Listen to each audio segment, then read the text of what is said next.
So when Dr. Deepak finally asked me for this, initially asked me for this talk, I was literally taken aback. I said, snags kya hota hai? Visual snags during vitrectomy is a nice word we're using. So I like to use this middle word over here, a hidden obstacle. As a budding VR surgeon, these hidden obstacles are what makes you doubt your ability uh, for, when steps in surgery don't go smoothly. You're doing surgery, it's not going very smoothly. You wonder, am I a poor surgeon? Am I not doing things correctly? Also, you should understand that sometimes the machine itself is not working properly. A simple thing like an old cutter not cutting properly, or the light pipe is not good enough. We reuse our instruments all the time. So you must know that these are not working properly. Or when a fluid exchange is not occurring smoothly, tubing is poor, assistant also is not doing their part properly. These things, other than questioning and doubting your own ability, one must also find out what is wrong with what is happening during the surgery itself. So one when on the surgery, visualization can be air in the anterior chamber, air can be in the IOL. You have very small pupil, you have heme in the anterior chamber, very minimal heme, mild haziness might coming in, fogging of a lens.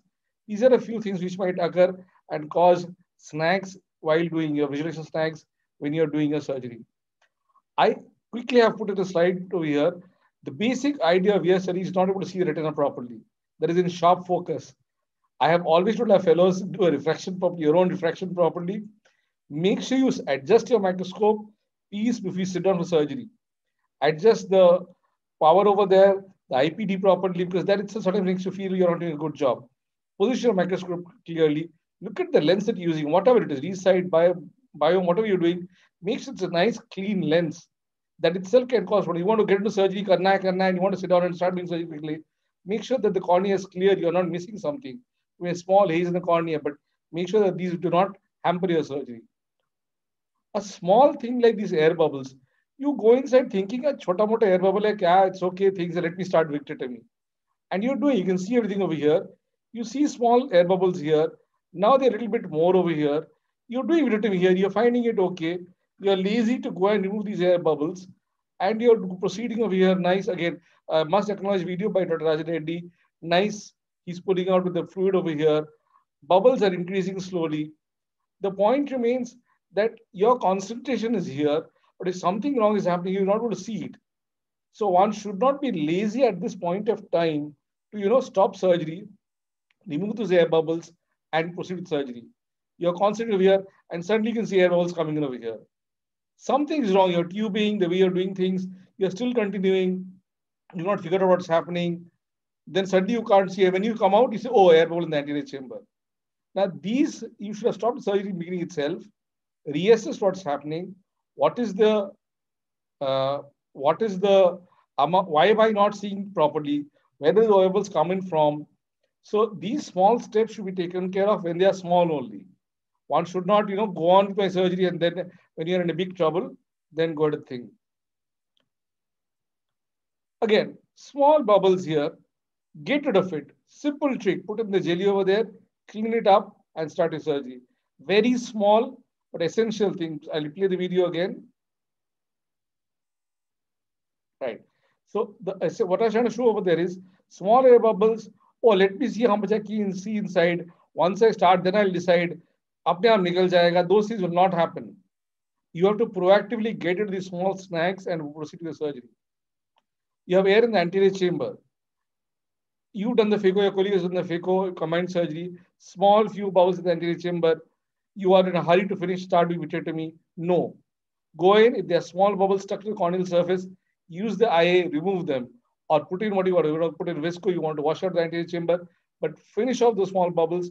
Don't leave it there. If you're doing ILM peeling, you're doing something very crucial, like what I already showed in the previous one, lens haze became more. He recognized that. If you go on doing kuch puch inside with the lens haze more or with these small bubbles over there, you will end up having complications. Simple large air bubble anterior after FAE. Go and see what's happening. Remove the air bubble, then proceed surgery. Now, when you have a small pupil, nowadays, most of you are well-trained phaco surgeons along with the VR surgeries, but recognize, is the dilated just not being dilated or is it a non-dilating pupil? Or has pupil become smaller during surgery? Now, these are small things, but important for good quality surgery to occur. Definitely stretching, hooks, expanders. You have the whole gamut of things to take care of these things, but recognize your problem, before you make major mistakes inside, like cutting your retina and not seeing properly. This is a patient, small oil bubble here, band-shaped keratopathy. This is by Dr. Krishnan, my colleague. So he's pulling out, clearing up all this. Before going inside and doing hodgepodge, he injects and clears the pupillary area. So once you've done all this thing here, increase the pupil size, then go inside and do whatever you have to do inside. Even now, make out he's very hazy, pale, this cannot see properly inside. So even a small pupil he's had to do. But at least he decided to clean up the pupillary area and then do all that. Not straight away remove the IOL, or say nahi hoga, or something like that. So go slow. The anterior chamber part of it, take care of it properly. Even with the band-shaped keratopathy, even with all those things, you are able to see inside and finish surgery injecting more oil over here. This is what I'm trying to show over here. This is only a gimmick. This is the Dr. Shubhen Bhattacharya, my senior colleague here in the city. We started using it only to make him happy. That I'll show it over here. It's a lovely thing for us VR surgeons also, and those of you who do cataract surgery. This is something today's bane, boon, whichever you want to call it. This fogging. One suddenly is very concentrated doing membrane peeling, doing things.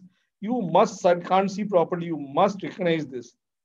This is something which should come naturally to us. Look at the fogging. It's very simple.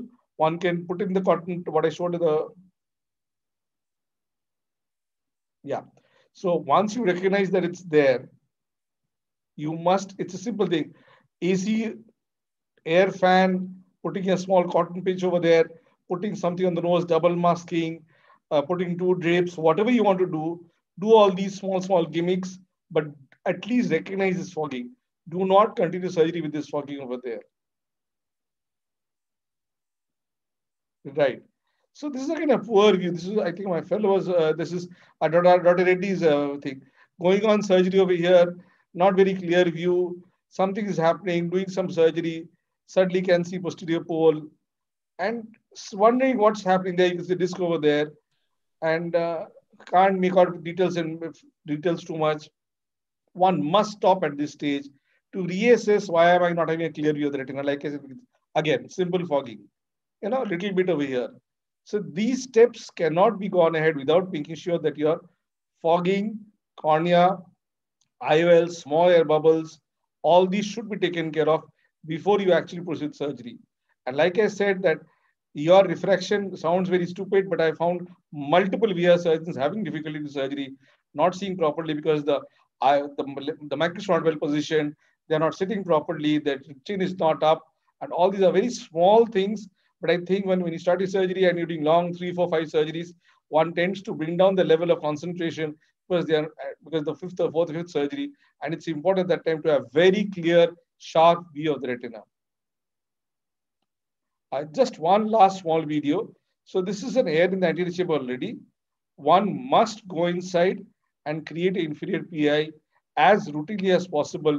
Whenever you have air in the anterior chamber, phakic, pseudo-phakic, make sure you clear the inferior PI. It's not such a big deal, it can be done very easily. One should not be a conjuice in doing this step because you might have severe problems post-operatively.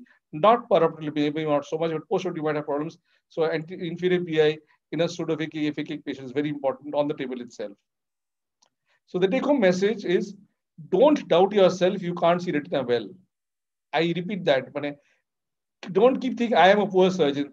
Stop and check the micro settings, the lens status, the cornea, the anterior chamber, the IOL, position of cannula. These are very important things. Look at it like exactly what I already showed at the beginning. Stop surgery, put in your IVR blade, clean it, and then proceed with the surgery. I think these steps will prevent any visual snags that you can have during VR surgery. Like I said again, do not doubt your capability. Also make sure your assistant does a good job. And I have Dr. Ajay who will show us depression and things like that. So the assistant should be repeatedly the same person. They should be see from outside the lens fogging, the positioning of the eyeball, the head position, your micro settings. They should help you with all these things. I think, yeah, that's all. We are a small group practice here in Calcutta, 5, 6 of us. And I thank Dr. Dipendra again for allowing me for this presentation. Thank you.